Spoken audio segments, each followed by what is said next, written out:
But sometimes when people means dominate us and tell, I don't feel कि उस time में कुछ मतलब जैसे हम अपना एग्जाम्पल लेके बोल रहे हैं, लाइक मेरी ग्रेजुएशन के टाइम में I used two way 98 kgs। तो उस टाइम में मतलब जब मेरे like when I went to the college, तो वहां पे purposely they had taken me to a restaurant and वहां पे जाके वो लोग ऐसे बोलने लगे कि it seems like I have come with some auntie, और तुम हम लोग के साथ मत बैठो। लोग ऐसे सोचने लगेगा कि even we are also belonging to a very aged group।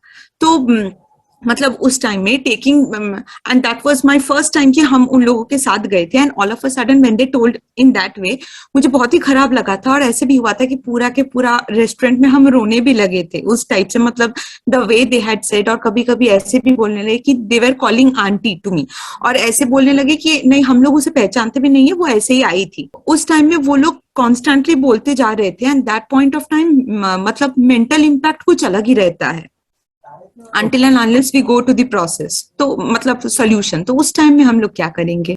Basically इसका रूट कॉज क्या है उसे एक बार ध्यान से समझते हैं।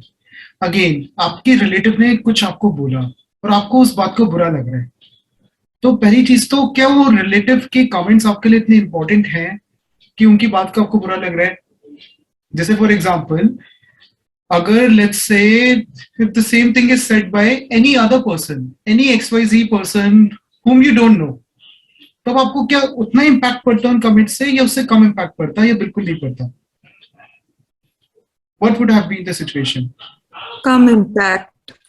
हाँ पड़ता, लेकिन कम इम्पैक्ट पड़ता। तो रिलेटिव्स के केस में क्या हम ये एक्सपेक्ट नहीं करने लगते सबकॉन्शियसली कि they are going to appreciate us, या उनके साथ हम रहते हैं so they should see our positive qualities, है ना? ये हम एक्सपेक्ट करने लगते हैं। कहीं ना कहीं अगर वो कभी हमें कॉम्प्लीमेंट दे दें, जैसे कभी शर्मा जी के बेटे से ज्यादा मार्क्स आ जाए और मम्मी तारीफ कर दें, आंटी तारीफ कर दें, तो वो जो कॉम्प्लीमेंट्स है उससे अटैच होने लगते हैं। और जब हमें वही लोग जिनसे हमें कॉम्प्लीमेंट्स भी मिले थे, वही लोग जो बुराई करते हैं तो बुरा लगने लगता है। ऐसा नहीं होता?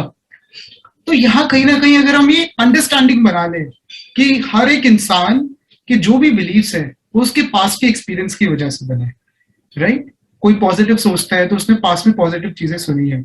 अगर आज मैं अच्छी बातें कर रहा हूँ तो इसलिए क्योंकि 10th 11th से मैंने संदीप महेश्वरी को, सदगुरु को फॉलो करना स्टार्ट किया, मेरी लाइफ का ट्रैक थोड़ा अलग बना।